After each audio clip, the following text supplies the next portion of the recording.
जय हिंद मेरे प्यारे साथियों। आशा करते होंगे आप लोग स्वस्थ होंगे और बहुत बहुत सेहतमंद होंगे। फिर से एनसीईआरटी क्लास 6 का चैप्टर नंबर 7 देखेंगे। गति एवं दूरियों का मापन। गति एवं दूरियों का मापन पढ़ेंगे बाबू। ये क्या है? गति एवं दूरियों का मापन। अब गति किसे कहते हैं, दूरी किसे कहते हैं, कैसे नापते हैं, पहले के जमाने में कैसा नापा जाता था, वो सब हम लोग इसमें देखेंगे। ठीक है प्यारे बच्चे, चलिए। तो मैं जितना भी ये बुक का है सारा बाबू ये गति करता पहले जमाने में क्या क्या आया, क्या क्या आगे बढ़े, इस सभी का नोट्स मैं आपको प्रोवाइड करवा दूंगा बेहतर तरीका से। ठीक है प्यारे बच्चे, अगर नोट्स लेना चाहते हैं तो बस व्हाट्सएप या टेलीग्राम पे जुटे। ठीक है, ये नापने की टेक्निक है। मैं बुक दिखा रहा हूं, सारे बुक से मेरा क्वेश्चन होगा। मैं बुक ही पढ़ाता हूं दोस्तों। ठीक है, इससे कुछ भी बाहर नहीं आएगा। ठीक है, चलिए चलते हैं सीधे लेकर सिलेबस की दुनिया में। देखिए,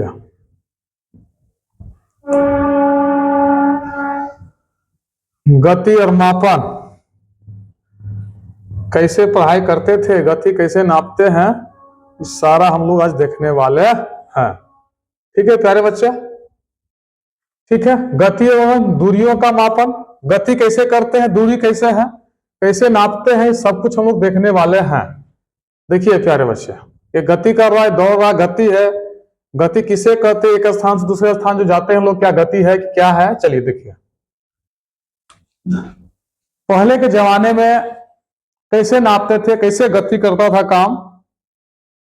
ये देखिए, अपने आप काम करता है बाबू रे। उठ जा उठ जा जा। चलिए देखिए,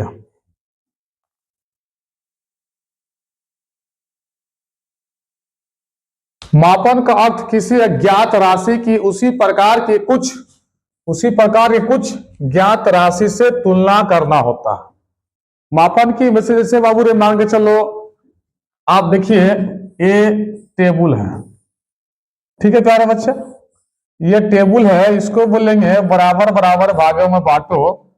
तो कैसे बांटेंगे? नापना पड़ेगा। आप फीता से नापिए या फुट से नापिए या पाउंड में नापिए या मीटर में नापिए या सेंटीमीटर में नापिए, मापना तो पड़ेगा। ठीक है, इसी को हम लोग सीखेंगे कैसे मापा जाता है, पहले कैसे कैसे क्या क्या आया है।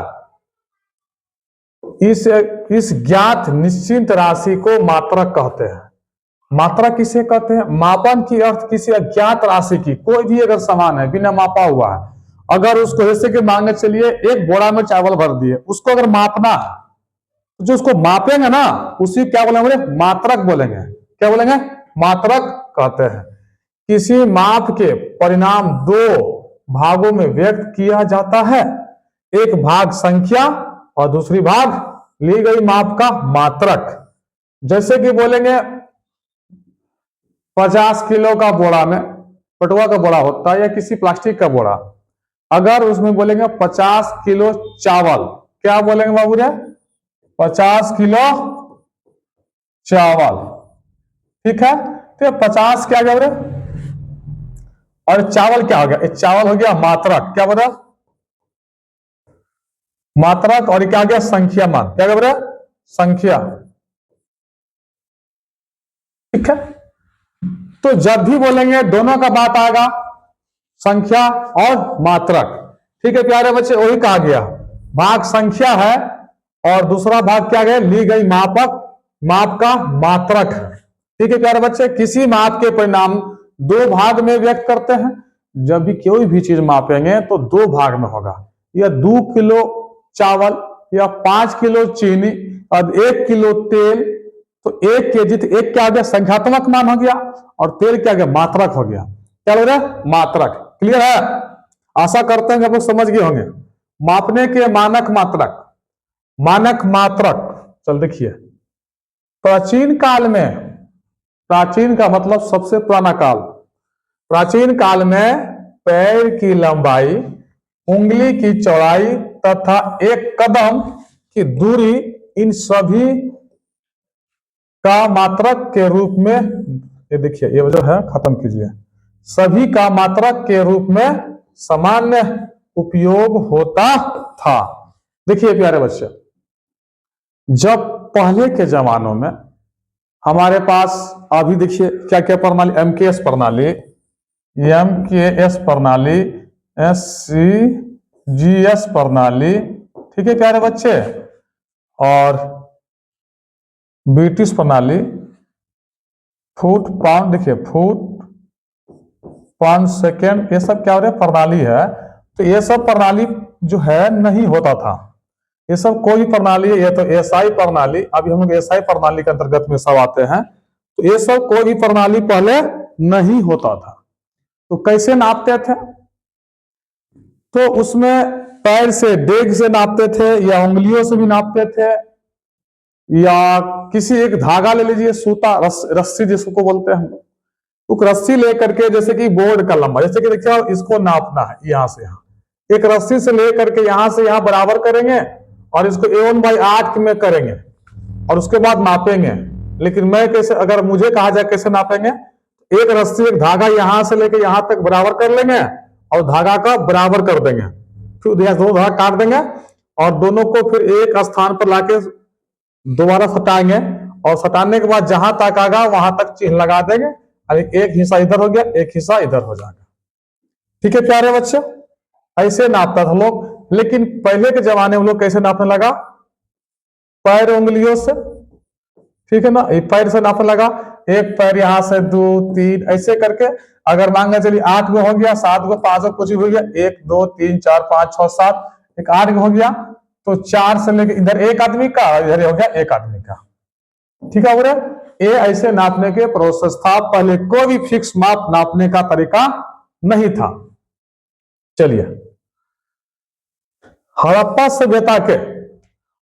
सभ्यता के लोगों ने अवश्य ही लंबाई के कुछ अच्छे मापक का उपयोग किया होगा, क्योंकि यह खुदाई में प्राप्त परिशुद्ध ज्यामितीय रचनाओं का देखने से प्रमाणित होता है। आप देखेंगे प्यारे बच्चे, हड़प्पा सभ्यता में, पहले के जमाने में हड़प्पा सभ्यता कितना बेहतर तरीका से, अगर घर द्वार जो भी कुछ बनाए होंगे एकदम बारीकी से बनाए थे, नाप तोल करके। और जब वो कुछ सालों बाद वो फिर दोबारा मिट्टी के अंदर चला गया, खुदाई किया गया, फिर वहां से प्राप्त हुआ,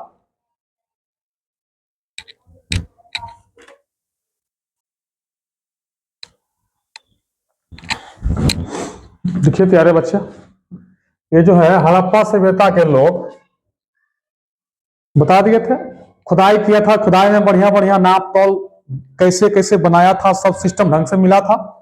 ठीक है, चलिए आगे बात करते हैं। कोहनी से उंगली के छोर तक की लंबाई जिसे हाथ कहते हैं। अब देखिए प्यारे बच्चे, उंगली से लेकर के, ठीक है ना, कोहनी से लेकर के उंगली तक का पहले हाथ से भी लोग नापता था, 1 हाथ 2 हाथ 3 हाथ। अगर बोला, अगर मान के चलिए कोई एक, देखिए ये देखिए, अगर ये है एक, मान लीजिए कोई चादर है, अब इसको नापेंगे तो 1 हाथ यहाँ आया, 1 2 हाथ 3 हाथ 4 हाथ, कोई बोलेगा 5 हाथ हो गया। अब मोहन नापा था कितना, 5 हाथ। अब सोहन को बोलेंगे तो नापेगा, एक और बढ़ा देगा, बढ़ देगा, उसका छोटा हाथ है, ऑटोमेटिक है, मोहन सोहन सब कुछ है। और किसी का छोटा हाथ, किसी का बड़ा है, कोई बच्चा है, कोई बूढ़ा है, कोई जवान है, कोई यंग है, तो सभी का अलग अलग नाप आएगा। क्या बराबर होगा? मोहन नापेगा तो बोलेगा 5 आ गया, सोहन नापेगा तो बोलेगा 6 आ गया है, और दादाजी नापेगा तो क्या होगा, बोलेगा 4.5 आ गया, 4.5 हाथ आ गया। तो ऐसे प्रकार के पहले लोग नाप जोक करते थे। अब देखिए,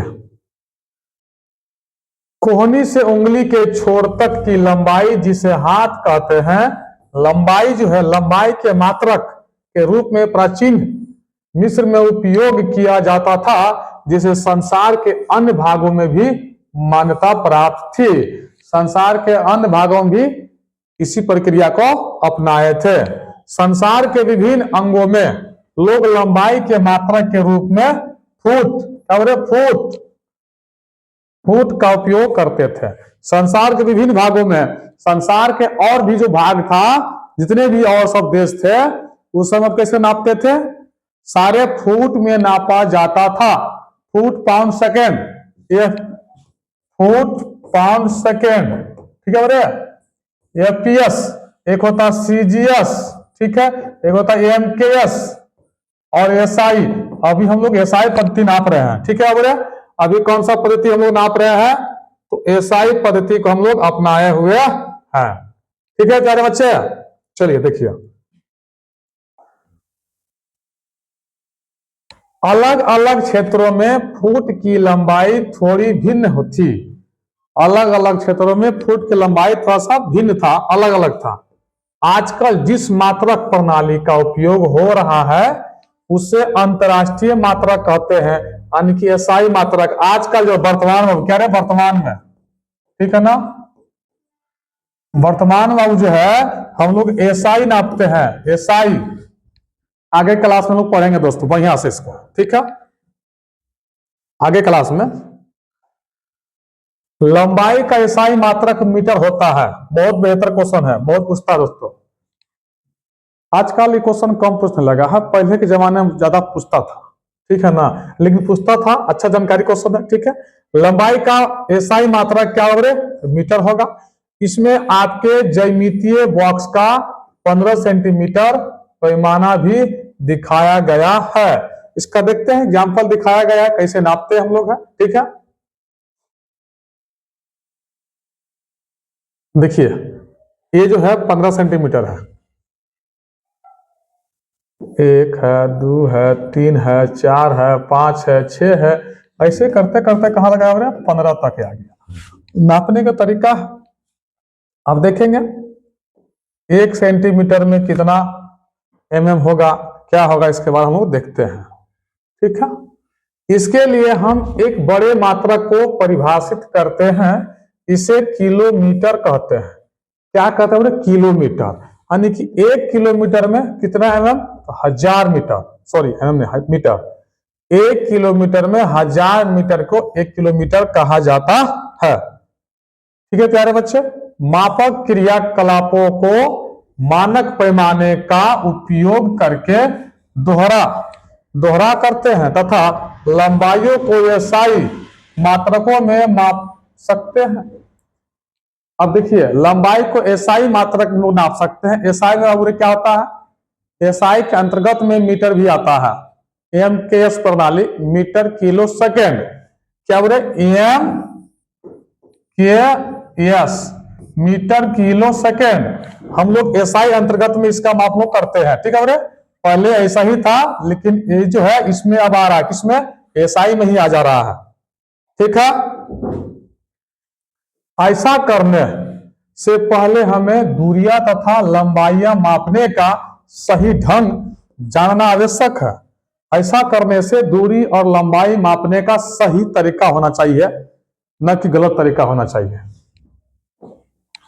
चलिए देखिए, लंबाई क्या?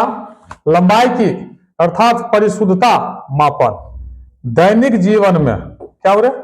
दैनिक जीवन में हर विभिन्न होगा,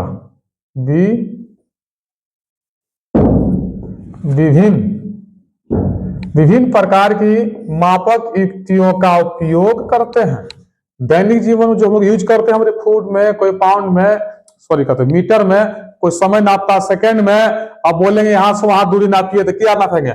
अगर कोई बोलेंगे ये खेत एगो है, खेत को दूरी नापिए तो कोई नापेगा फुट में, कोई मापेगा मीटर में। तो सबका अलग अलग प्रक्रिया है, अलग अलग समय में अलग अलग नापी का उपयोग किया गया था। लंबाई मापने के लिए हम मीटर पैमाने का उपयोग करते हैं। किसका बोले? मीटर पैमाने का उपयोग करते हैं, मीटर का, ठीक है ना, मीटर का उपयोग करते हैं। दर्जी मापक फीते का उपयोग करता है, जबकि कपड़े के व्यापारी मीटर छड़ काम में लाते हैं।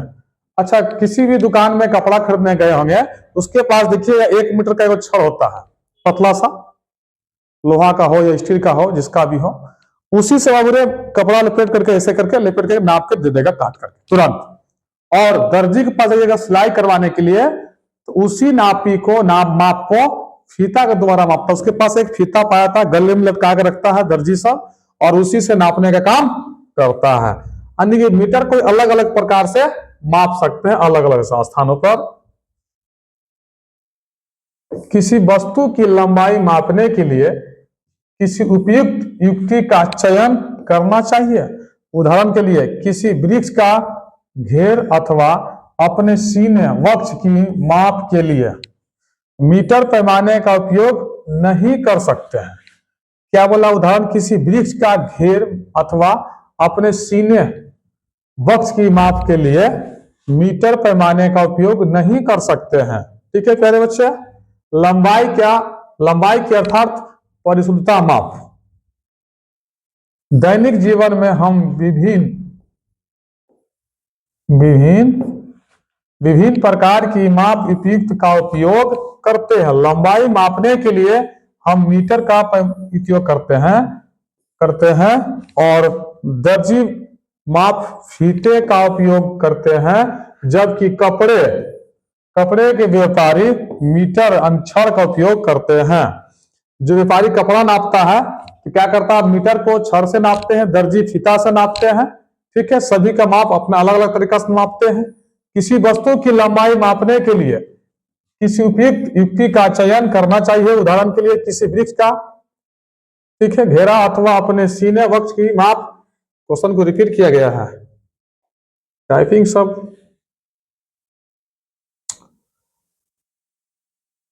ऐसी मापों के लिए मापक फीता अधिक सुविधाजनक होता है।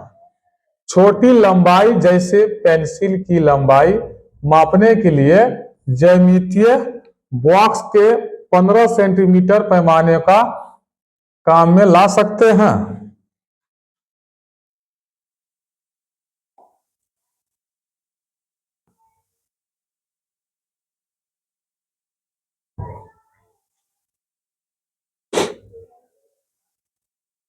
देखिए, छोटी लंबाई जैसे पेंसिल की लंबाई मापने के लिए ज्यामितीय बॉक्स के, जो हम ज्यामितीय बॉक्स हर बच्चा, छोटे छोटे बच्चा को दिया जाता है, रखते भी है। ठीक है प्यारे बच्चे। जैसे पेंसिल की लंबाई, अगर पेंसिल की लंबाई को मापना है तो ज्यामितीय बॉक्स में 15 सेंटीमीटर पैमाने को एक काम में ला सकते हैं, जिसको स्केल बोलते हैं। और क्या बोलते हैं? स्केल। जो हम लोग जो भी खरीदते हैं बॉक्स, उसमें देखते हैं कि छोटे छोटे बच्चे के लिए स्केल रहता है, सेट स्क्वायर रहता है, उसी से मापने काम करते हैं। लंबाई मापते समय हमें निम्नलिखित सावधानियों बरतने की आवश्यकता होती है। अब क्या क्या आवश्यकता है देखेंगे। एक नंबर क्या है? पैमाने को वस्तु के संपर्क में इसकी लंबाई के अनुदिश रखिए। कुछ पैमानों के सिरे टूटे हो सकते हैं, आप इन पैमानों के शून्यक स्पष्ट नहीं देख सकते हैं। अब देखिए, इसको समझते हैं। आप चलिए, कोई एगो बाबू स्केल है, ठीक है ना, इस पे मार्क दिया हुआ 1 2 यानी कि 1 2 3 यानी ऐसे ऐसे मार्क दिया हुआ है। ठीक है ना, ठीक है बोले। अगर इससे मापते हैं तो देखिएगा, कोई यहां से लेके यहां तक बच्चे सब, कुछ बच्चियां सब तोड़ देता है। जब तोड़ देगा तो यहां से एक खत्म है, दूर रहेगा। दूर से मापेंगे तो क्या करेंगे? अगर दूर से लेके यहां मांगे चले 15 है, तो दूर से लेके 15, तो 15 में से दूर से लेके यहां तक टूट गया, तो 15 में से 2 घटाओ, कितना बचेगा? 13। ये टोटल माप 13 सेंटीमीटर हम लोग को नाप के दे सकता है, या 13 इंच ही दे सकता है, मीटर दे सकता है, जिसमें मानना उसमें मान लीजिए आप। अगर देखिए एक स्केल यहाँ पे है, अगर यह 1 है 2 है 3 है, सब दिया हुआ है। अगर यहाँ 0 से स्टार्ट हुआ, इसको क्या होता है? 0 से स्टार्ट हुआ है, अब 15 तक गया है, यहां से लेके यहां तक को जो दूरी नापेंगे तो क्या होगा? 15 एक्यूरेट माप देगा। ठीक है ना। अगर इसका पहले का हिस्सा तोड़ दिया जाए तो क्या पूरा माप दे पाएगा? नहीं। तो यहां से 2 जो टूट जाएगा तो 2 तक घटा देंगे, 15 से 2 घटा देंगे, यानी 13 होगा। ठीक है प्यारे बच्चे। हम किसी वक्र रेखा की लंबाई सीधे ही मीटर पैमाने का उपयोग करके नहीं माप सकते। ठीक है, सीधे नहीं नाप सकते हम लोग। वक्र रेखा की लंबाई मापने के लिए हम धागे का उपयोग कर सकते हैं। अब देखेंगे वक्र रेखा क्या हो रहा है। अब देखिए, अब कोई अपना घर से, अपना जवाब रहे घर के स्थान से, ठीक है, मांगे चलिए ये घर है उसका, प्यारे बच्चा का, ठीक है, चलिए अब इस स्थान से कोई अगर जा रहा है तो ऐसे जाएगा रास्ता था करके, ऐसे मुड़ेगा, ऐसे मुड़ जाएगा, फिर ऐसे मुड़ जाएगा, फिर ऐसे मुड़ जाएगा, तो जा रहा है। तो इसको हम लोग कैसे नापेंगे? तो एक धागा लेंगे, इस धागा को यहां से रख करके फिर मोड़ेंगे,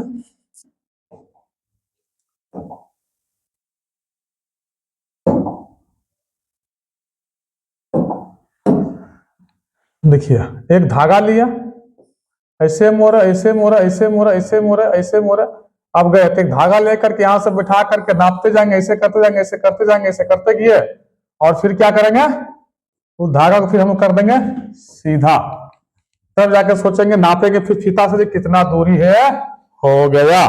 ठीक है प्यारे बच्चे, आशा करते हैं समझ गए होंगे। यानी कि धागा को दूरी को जो है ऐसे ऐसे नाप करके छोड़ेंगे तो हम उसको सीधा करके हम लोग नाप सकते हैं, फिर धागा कितना बड़ा है कि छोटा है समझ में आ जाएगा।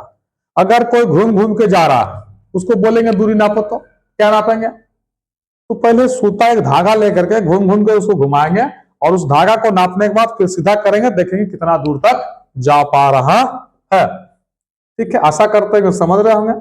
हमारे चारों ओर गतिशील वस्तु है ना, गतिशील वस्तु क्या, चलने वाला, गति करने वाला, एक स्थान से दूसरे स्थान तक जाने वाला गतिशील वस्तु, उसी के बारे में देखने वाले हैं। देखिए, यदि कोई वस्तु अन्य वस्तुओं की तुलना में समय के सापेक्ष परिवर्तन करती है तो वह गतिशील वस्तु कहलाती है। समय के साथ सापेक्ष परिवर्तन करता है तो गतिशील वस्तु कहलाता है। अगर जैसे बाबू देखो, एक आदमी यहां पर है, ठीक है, एक आदमी यहां पे है, अगर यहां से चल करके यहां तक आ गया, ठीक है, यहां तक आ गया, जब यहां तक आ गया तो गति किया होगा, गति किया, गया एक स्थान से दूसरे स्थान। अगर मान के चलिए यहां पर एक पेड़ है, क्या बोल रहे हैं, पेड़ है, ये पेड़ है, अब ये पेड़ आम का है, क्या मान लो आम का है, ये पेड़ क्या बोल रहे हैं, आम का है।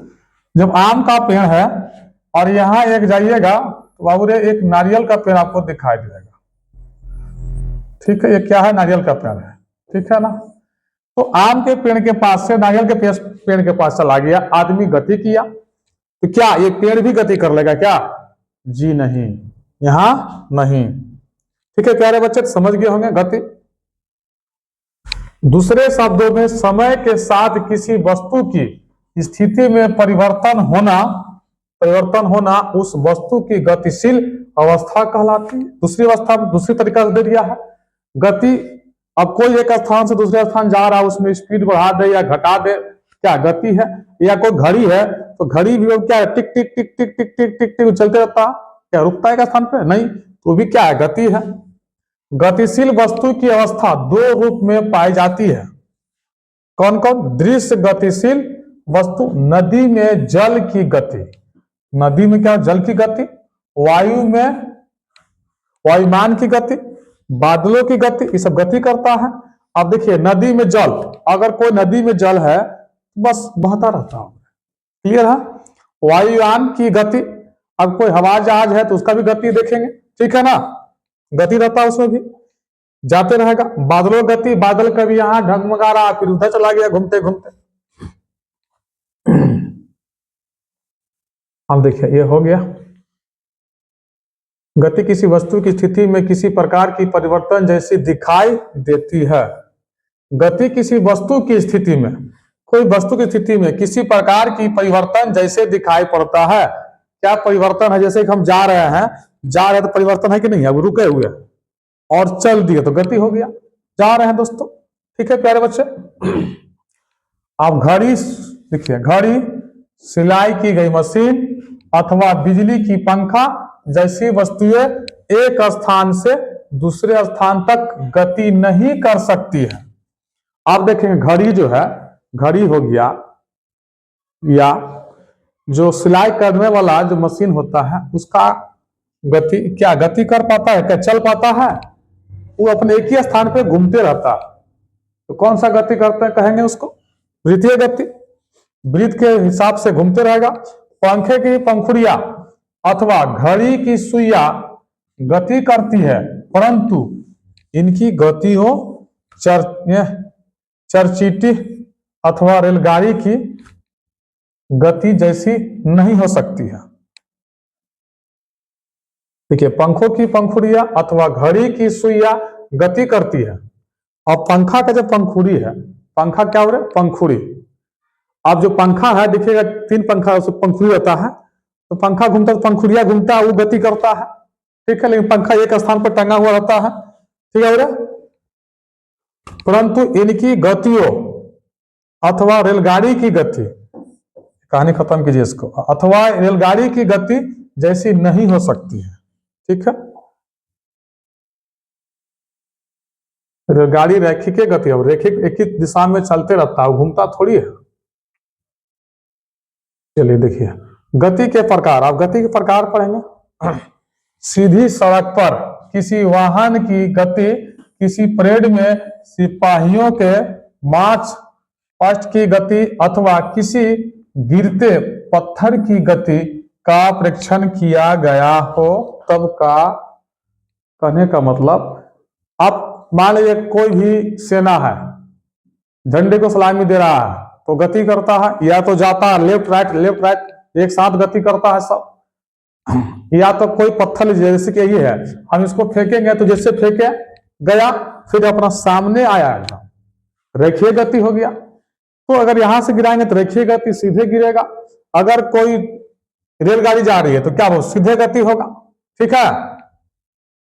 100 मीटर दौड़ प्रतियोगिता में धावक भी सरल रेखा यानी सीधी रेखा में अनुदिश दौड़ते रहते हैं। अब कोई अगर यहां से लेकर के यहां तक 100 मीटर है, अगर यहां दौड़ना है तो इसको सीधी रेखा में दौड़ के धावक जाएगा, ना कि 100 मीटर है तो घूम घाम के जाएगा, ऐसा नहीं होगा, ठीक है प्यारे बच्चे। इन सभी उदाहरण में हम यह देखते हैं कि वस्तु सरल रेखा के अनुदिश गति कर रही है। वस्तु जो है सरल रेखा के अनुदिश गति कर रहा है, सरल रेखा में यानी सीधा जा रहा है, तो सीधा जाने वाला गति हो गया, सीधा रेखा में जाते रहेगा, ठीक है। चलिए, इस प्रकार की गति को सरल रेखीय गति कहते हैं। बिजली का पंखा अथवा घड़ी स्वयं एक स्थान से दूसरे स्थान तक गति नहीं करते हैं। अब बताइए, कोई पंखा चल रहा है, कोई घड़ी है, क्या घड़ी और पंखा एक स्थान से दूसरे स्थान जा सकता है क्या? तो नहीं जा सकता है, इसीलिए क्या कहेंगे उसको? रेखीय गति नहीं कहेंगे, ठीक है। परंतु पंखे की पंखुड़ियां, अब जो पंखा का पंखुड़ी है, पंखुड़ी होता 3 वैसे वाला, ये पंखुड़ी और यहां से यहां पंखा लगा रहता, ठीक है ना, ऐसे लगा रहेगा। पंखुड़ियां घूर्णन करती है तथा ऐसा ही घड़ी की सुइया भी करती है। ऐसा घड़ी का सुई भी करता है, टिक टिक टिक टिक घूमते रहता है चारों बगल पंखा की तरह। तो पंखा का पंखुड़िया घूमता है, उसे घड़ी का भी टिक टिकिया चालू रहता है, ठीक है। यदि हम पंखे की पंखुड़ियों अथवा घड़ी की सुइयों पर कहीं किसी प्रकार का कोई चिन्ह अंकित कर दे तो घूर्णन करते समय भी पंखुड़िया अथवा घड़ी के केंद्र से इस चिन्ह की दूरी समान रहेगी, ठीक है प्यारे बच्चे। देखिए, कुछ प्रकरणों में कोई वस्तु एक निश्चित समय अंतराल के बाद अपनी गति को दोहराती है, इस प्रकार की गति को आवर्तीय गति कहते हैं। आवर्त गति कहते हैं, दोबारा जब अपने पूर्ण अवस्था में आता है फिर घूमते रहता है। डोरी से बांधा हुआ वही पत्थर लीजिए जिसे आपके क्रियाकलाप में साथ में उपयोग में किया गया था। अगर कोई एक पत्थर है, डोरी में बांध लिए, अगर उसको उंगली में लपेट के घुमाते रहेंगे इससे ऐसे, तो अब घूमता रहेगा। अब डोरी को अपने हाथ में थामिए तथा पत्थर के डोरी से लटकने दीजिए। यह एक लोलक है। दूसरे हाथ से पत्थर को एक तरफ खींचिए, ठीक है ना, लिखिए इसको काटिए, इसको खींचिए और फिर स्वतंत्र गति करने के लिए छोड़ दीजिए। यानी एक बार खींचिए, कस करके घूमते रहेगा, देखिएगा तो घूमते रहेगा। लोलक की यह गति आवर्त गति का एक उदाहरण है। आवर्त गति का एक उदाहरण है।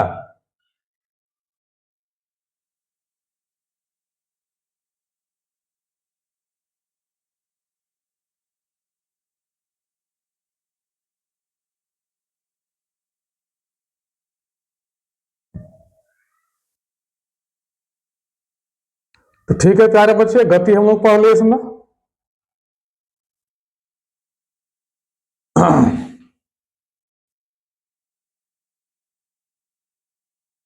तो आज हम लोग चैप्टर 7 पढ़ लिए, गति, ठीक है। और इसके बाद इसका हम ऑब्जेक्टिव ले लेंगे और आशा करते हैं आप लोग बहुत बेहतर तरीका से पढ़ाई कर रहे होंगे।